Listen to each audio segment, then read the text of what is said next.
The descent started on night 5, but I didn't recognize it as descent. I thought I was investigating. I thought I was solving the problem. That I was actually doing was dissolving.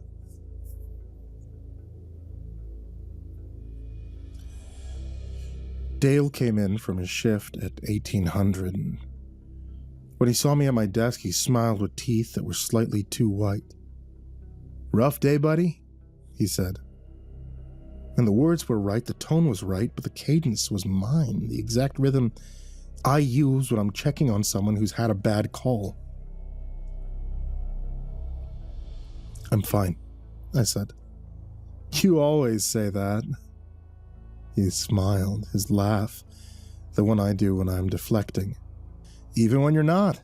Even when you're sitting there thinking about how everything's falling apart and you can't tell anyone because they'll think you're crazy." I stared at him. "I never said that out loud." "Didn't you?" He tilted his head. The angle was perfect. The angle I use when I'm assessing someone's mental state. "Maybe you did, and you just don't remember. You've been having those blank spots, haven't you?" My headache pulsed behind my eyes, sharp spike of pressure. What blank spots? Dale pulled out his phone, tapped the screen a few times, turned it towards me. Security footage. Black and white, timestamp 3:07, 2 nights ago. I was standing in the hallway outside the operations room. My eyes were closed, my lips were moving, forming words I couldn't hear through the silent footage. My hands were at my sides, fingers twitching in sequence. Counting. "You stood there for 4 minutes, Dale said softly. "Then you walked back to your desk and kept working like nothing happened. Morrison asked if you were okay. He said you'd just been checking the thermostat." "I don't remember that." "I know." He put the phone away. His smile was gentle, concerned, perfectly calibrated to my own expressions of empathy. "It's okay, Ben. We all have blank spots now. It's easier once you stop fighting it." Morrison appeared in the doorway, coffee cup in his hand, that same too-wide smile. "Everything okay in here?" "Ben's having a hard time," Dale said. "We're all worried about him." Morrison's voice was warm, fatherly, using the exact inflection I'd heard him use with rookie officers who were struggling. "Maybe you should take some time off before something happens." I stood up so fast my chair hit the wall. "I'm going on patrol." "At night?" Morrison's eyebrows raised. "That's not safe, Ben. You know the rules." "It's 8 o'clock. I have 7 hours before the rules matter." I grabbed my coat and I walked out. Neither of them tried to stop me. They just watched me leave with those patient, knowing smiles.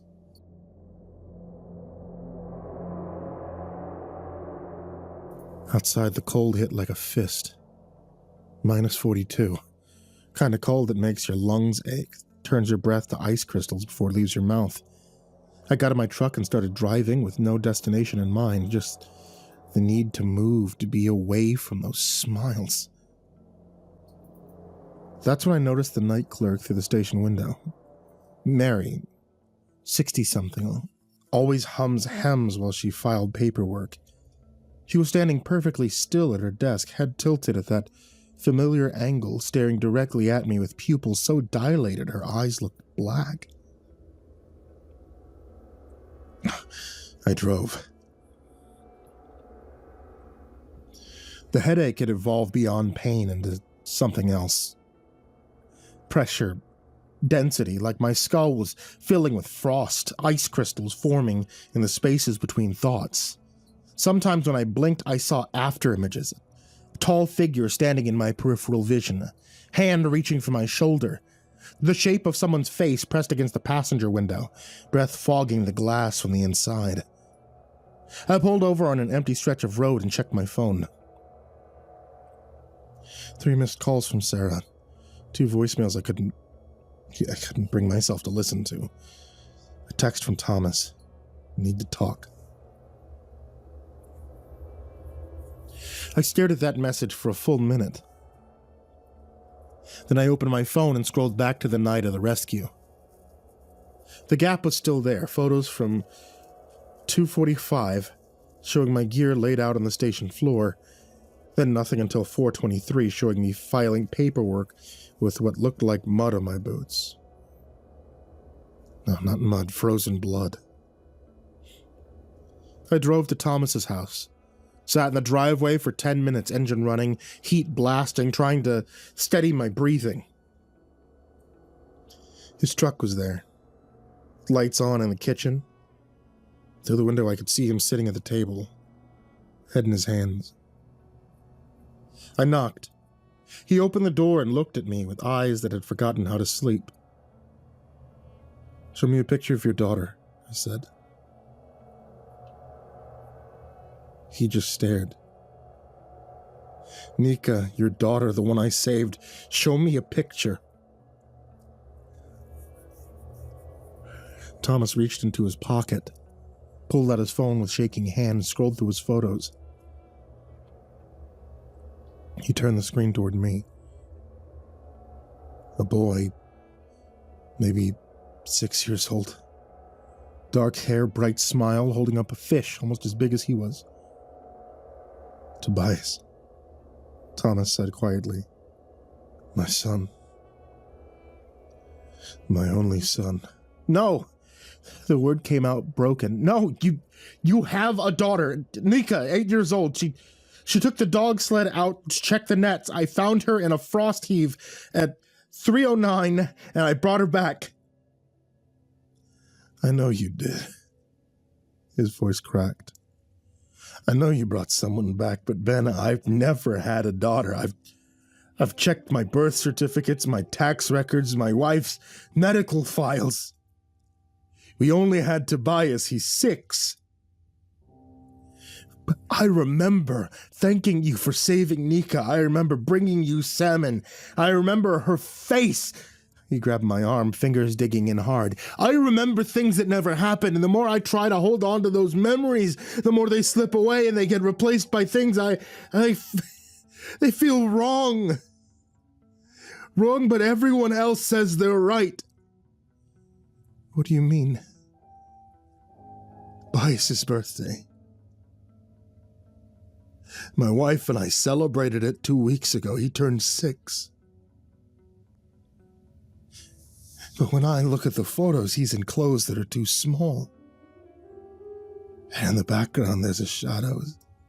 Tall, thin, wearing something that looks like your SAR coat. And I can see your name patch, but the letters are backwards." The frost behind my eyes expanded. "What did I bring back?" I whispered. "I don't know."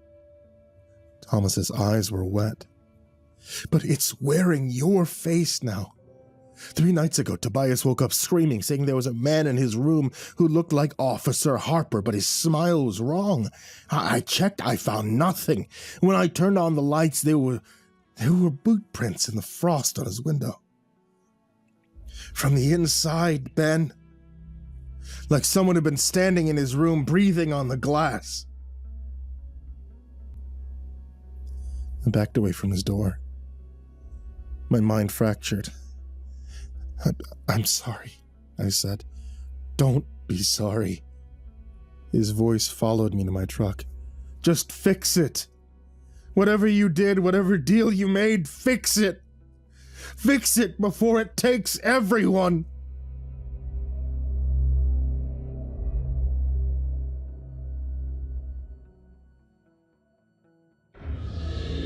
I drove back to the station. I parked. I couldn't make myself go inside.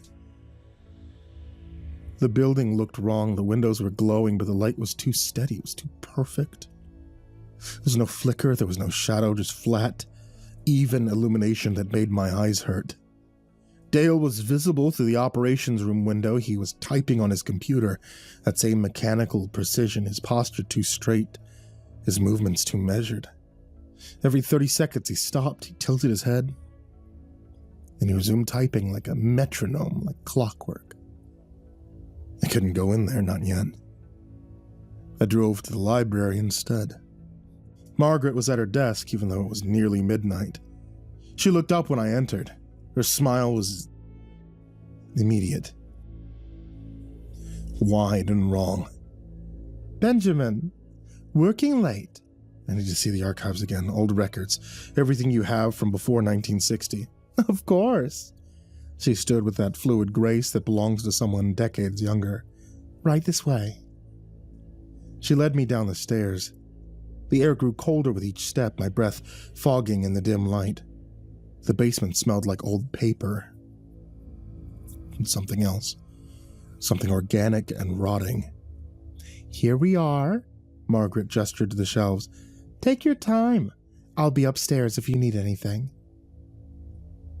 She left me alone with the boxes.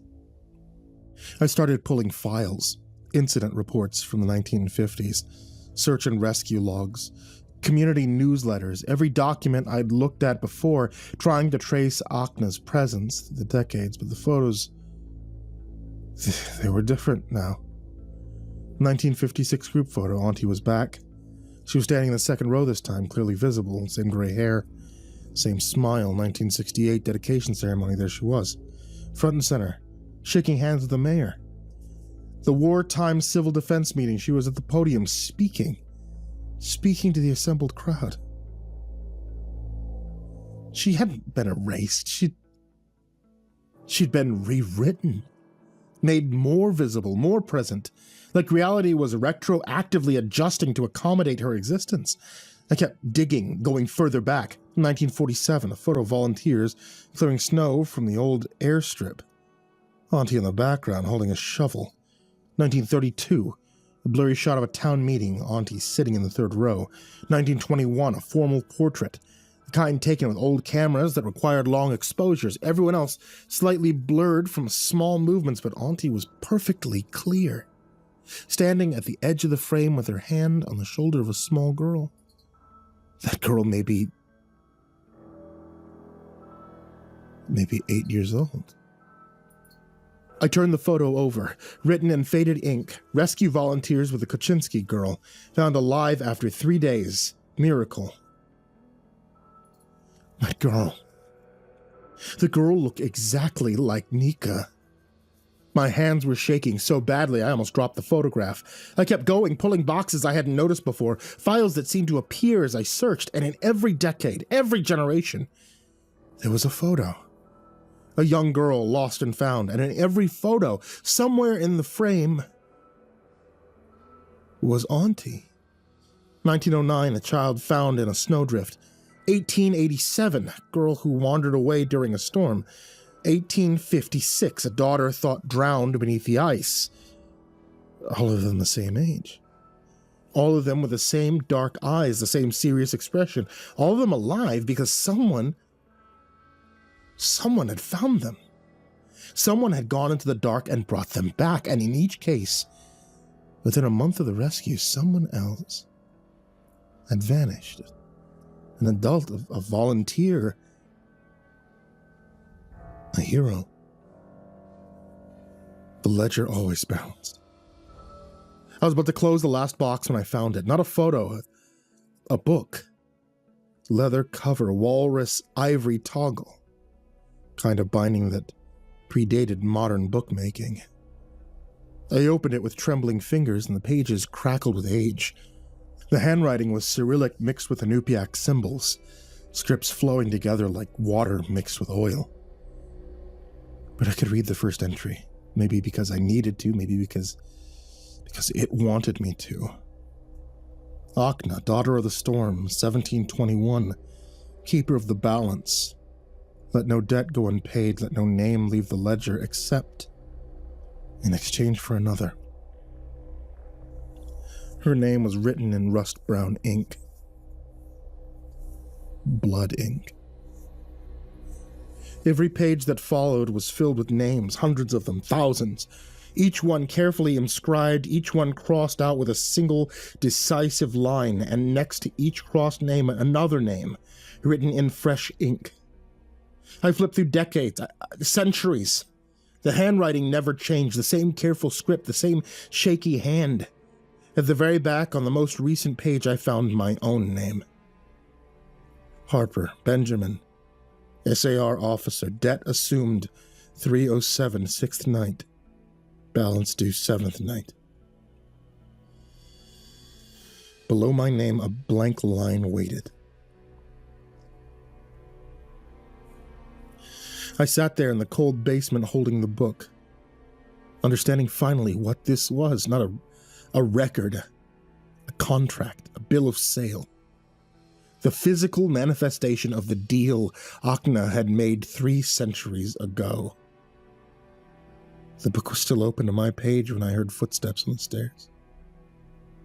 Margaret descended slowly, each step deliberate. When she reached the bottom, she looked at the book in my hands. Her smile never wavered. "You found it," she said. Her voice layers now, multiple tones braided together. "That's good. It's better when they understand." "How long have you been one of them?" 37 years. She said it simply, like she was telling me her anniversary. "I was a school teacher. There was a little boy lost in a whiteout. I found him, brought him home. Everyone called me a hero." Her head tilted. 3 days later, I looked at a walker. I really looked, and then I understood. It's not so bad, Benjamin. You stop feeling cold. You stop feeling afraid. You just continue. That's not life. No, she agreed. But it's not death either. It's service. It's purpose. The ledger needs keepers. The balance needs maintaining. Akna can't do it alone anymore. She's so tired, Benjamin. 300 years is so long. She needs help. I stood clutching the book. Where is she? Where she always is. Where she's been waiting for you since you took the debt. Margaret gestured toward the stairs. At the station. At 307. She'll be at the dispatch desk with the fountain pen, and all you have to do is sign the line below your name. Write someone else's name there. Anyone. A tourist who underestimates the cold. A drunk who won't be missed. An elder who's ready to walk into the white. Just a name, Benjamin. And then you're free. And if I don't? Then at 307, the walkers come for you. And you become like us, like Dale, like Morrison, like me. Balanced. She smiled that patient, empty smile. Forever. I pushed past her and ran up the stairs. Behind me, I heard her call out, voice echoing in the basement space. You can't run from a debt, Benjamin. It follows you. It always collects. I burst out into the street with a book under my arm. My truck was where I'd left it, engine still running, heat still blasting. I got in, and I checked the time. 2:23. 44 minutes. I drove back to the station with the book on the passenger seat. Its presence, a cold weight that seemed to press against my ribs. The streets were empty, no cars, no people, just the flat expanse of snow and the buildings standing like monuments to ordinary life. The station lights were on. Through the windows, I could see them, Dale at his desk, Morrison in the break room, the night clerk at her station, all of them moving with that same fluid, measured grace, all of them waiting. I parked and I sat there, engine idling, watching them.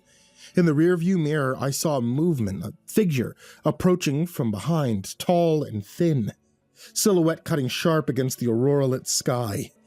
It walked with purpose, with recognition, boots leaving no prints in the snow. I looked down at the book, opened it to my page, stared at the blank line below my name. All I had to do was write. Choose someone, anyone. Transfer the debt. My pen was in my pocket. I pulled it out and I uncapped it. The figure was closer now. I could see it in the side mirror. It was wearing my SAR coat, my name patch visible, letters backwards, mirror flipped, its face a smudge, a photograph left in water too long, but I could see the outline of my features trying to form in that blank space. It was learning how to be me. I looked back at the blank line, then I closed the book. I got out of my truck. I walked back to the station with the book under my arm. The cold hit hard, but I barely felt it. The headache had crystallized into something beyond pain, a solid pressure that made my vision sharp and strange. The doors opened automatically. The heat inside felt too dry, too still. Dale looked up from his desk. Morrison appeared in the break room doorway. The night clerk stood from her chair. They all turned towards me in perfect synchronization, heads tilting at that familiar angle. "Benjamin," Morrison's warm voice. "We're so glad you came back. Are you ready?" I walked past them without responding, heading for the operations room. Auntie was waiting at the dispatch desk just as Margaret had said that she would be. The ledger lay open before her. My page visible, the blank line, waiting. In her hand was a fountain pen, its barrel made from something that looked like carved bone, yellowed with age. She looked up as I entered, and for a moment I saw her as she truly was. Not the kindly elder everyone believed in, not the warm presence who'd worked dispatch for generations. I saw the hollowness. Centuries of borrowed time, a scar on her cheek that had never healed. Frost in her eyes that had replaced whatever humanity she'd once possessed. "Benjamin," her voice was soft, almost gentle. "You brought the book. Good boy. It's almost time. Are you ready to choose?" I set the book on the desk between us. Opened it to my page. "I want to understand something first," I said. "How did it start? How did you become this?" She was quiet for a long moment. Outside, the aurora flickered, casting green light through the windows. "They called me a witch," she said finally. 1721. I was a healer. I knew plants. I knew which roots stopped fever, which moss slowed bleeding. That was enough to make them afraid. When the sickness came that winter and I couldn't stop it, they decided that I was the cause. She touched her cheek, tracing the old scar. They cut me, marked me, dragged me onto the ice, and they left me to freeze. But she didn't freeze. No. Her eyes were distant, seeing 300 years into the past. Oh, I was angry. So angry. I wanted to live. I wanted them to suffer, so I cut my own fingers, all 10 of them, and I fed them to the dark, and the dark answered. It said, "You want to live? Then keep the books. Tundra takes people, always has. Someone has to maintain the balance. Someone has to make sure the debts are paid. Do this, and you will never die." So you became a monster. I became a keeper. Her voice hardened. For 300 years, I've maintained the balance. Every life saved means a life owed. The ledger must be full. The dark demands it. And yes, I've made the choices. I've written the names. I've watched them go into the white. She leaned forward.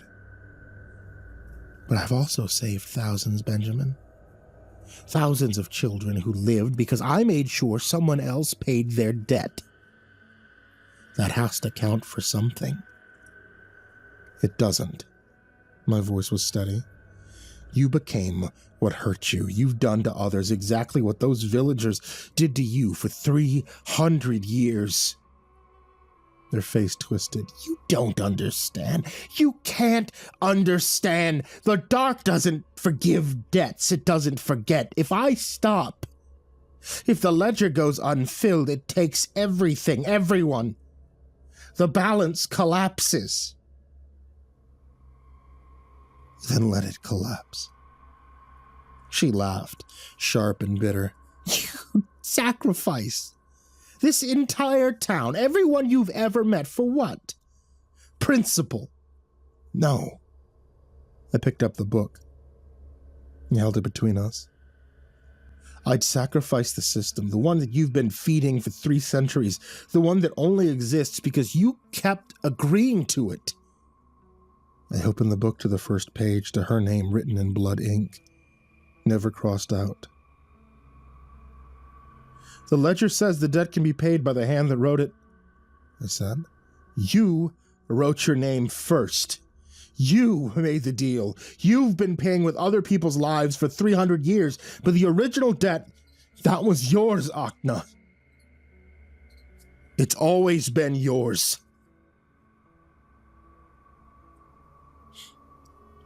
She went very still. Outside, the aurora intensified, sheets of green and violet swirling overhead. The station lights flickered, the radio hissed static. What are you saying? Her voice had gone flat. I'm saying we end it. Both of us. Your name goes back into the ledger as the debt. My name stays as the keeper. We close the book together. No more transfers. No more children saved and adults sacrificed. Just the 2 names that started this. Yours and mine. You die. I'm already dying. I can feel it, the frost in my head, the blank spots, the thing wearing my face. At 3:07, I either become a monster like you, or I get taken by the walkers. Those are the only options left. I placed my hand on the book, palm flat against her name. Unless we change the rules, the dark won't allow it.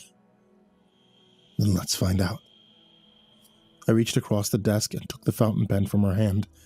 She didn't resist. For the first time in 300 years, I saw uncertainty in her eyes. I capped the pen. I placed the tip against the page right over her name. What are you doing? Finishing your story. The way it should have ended in 1721. With a choice, with agency, with an ending that's yours. And not theirs. I began to write. Not a new name below mine, but a line through hers, crossing out, Akna, daughter of the storm, 1721. She sucked in a sharp breath, the lights flickering violently, the radios shrieked, and she grabbed my hand. Her fingers, cold and brittle, pressed my palm down against the page alongside hers. If you're going to finish my story, then do it right. Tell them I was human once. Tell them I was afraid. Tell them I wanted to be found, not forgiven. Outside, the walkers appeared. Dozens of them, hundreds, filling the space around the station, tall, impossibly thin, dark silhouettes against the aurora light. They pressed against the windows, faces forming in that smudged blankness. All the people who'd looked, all the debts that had never truly cleared. They kept writing, The ink flowing across the page, not a crossing out anymore, a transformation. I wrote her story in the margins, around her name, every year, every choice, every moment of fear and rage and loneliness. I see you, I whispered. I remember you. You were Akna, you were human, you were hurt, and you survived the only way that you knew how. A sound like breaking glass filled the station. The book began to glow, pale light seeping between the pages. The names written there, all those centuries of transfers and debts and balances, began to lift off the paper, ink swirling into the air like smoke, like snow, like all the stories that had never been allowed to end. The radio clicked.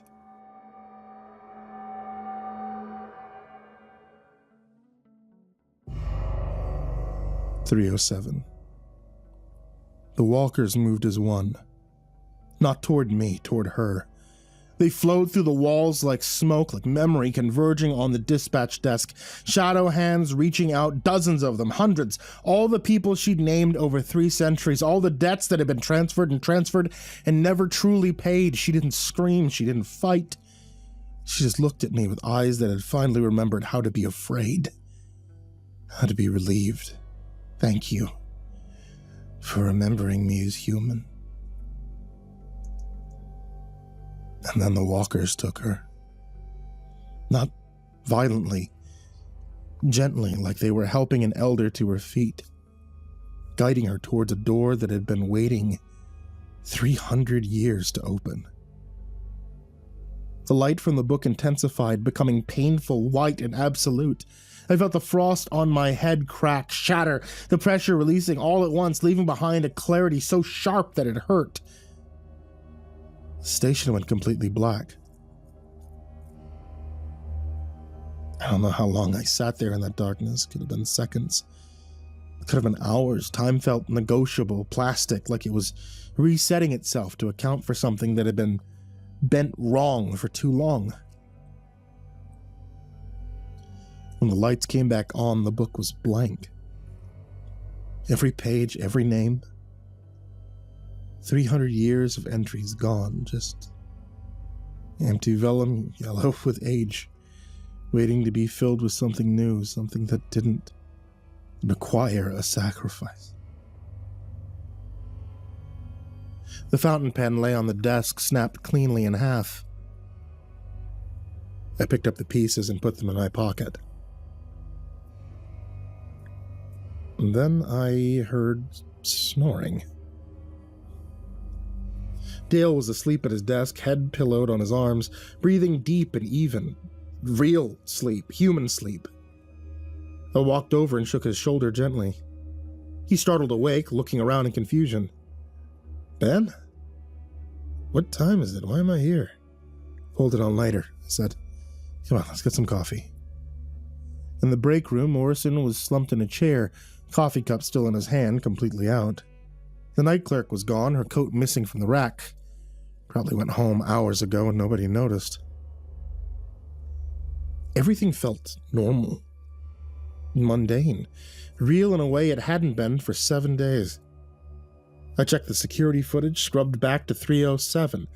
Timestamp showed my usual patrol routine, no standing in hallways, no whispering, no blank spots, just me. Filling out paperwork, looking tired, but human. The blank spots were gone. The false memories were gone. The thing wearing my face was gone. I drove home as the sun rose, painting the tundra in shades of pink and gold. The roads were empty. The town was waking up slowly, smoke rising from chimneys, people starting their ordinary days. My house looked the same as always. Sarah's car in the driveway, kitchen light on. I sat in the truck for a long moment, afraid of what I'd find inside. Then I walked in. Sarah was making breakfast. The kids were at the table arguing over the last waffle. They all looked up when I entered, and Sarah's expression was wary. Hurt, but real. Genuinely hers. "You came back," she said quietly. I'm sorry. The words felt inadequate. I'm so sorry. I can't explain where I've been, what I've been doing, but it's over. Is it? She looked at me carefully. Are you back? Really back? I crossed the kitchen and pulled her into a hug. She was warm and solid, and herself. I'm back, I said. I promise. My daughter tugged on my sleeve. Daddy, you smell like smoke. I'll take a shower, I said, and we'll have breakfast, all of us, together. It took weeks for things to fully normalize. Thomas brought me salmon again, thanking me for finding his daughter Nika when she'd gotten lost checking the nets. She was 9 now, he said, getting too brave for her own good. The details matched my memories. The timeline made sense.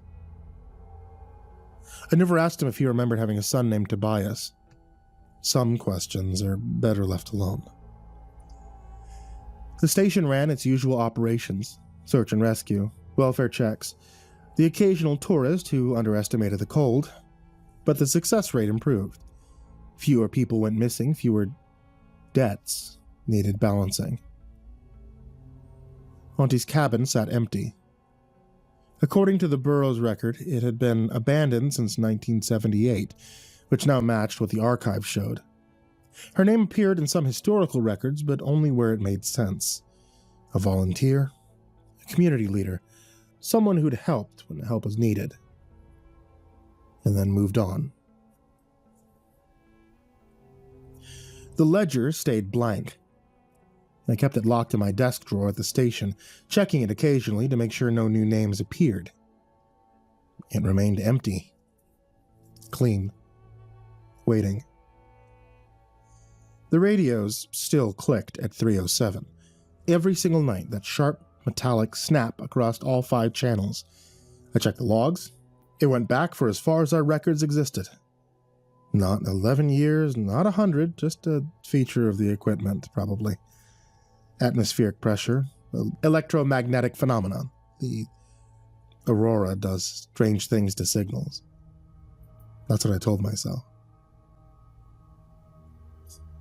But sometimes on clear nights when I'm on patrol, I see a figure in the distance. Tall, thin, and dark against the snow. It doesn't move towards me, it doesn't threaten, it just stands there at the edge of visibility, at the place where the tundra meets the sky. And once, just once, I thought I saw it raise one hand. It could have been a wave, it could have been a farewell. It could have been the wind playing tricks with shadows and light. I didn't look directly at it, I didn't acknowledge it, didn't call out. I just kept driving. The ledger stays blank. Debt's paid, but the tundra still keeps its secrets, and I've become one of them. Every night at 3:07 when the radios click, I stop what I'm doing and I listen, just to make sure the silence that follows is truly empty. So far it has been, but I keep checking.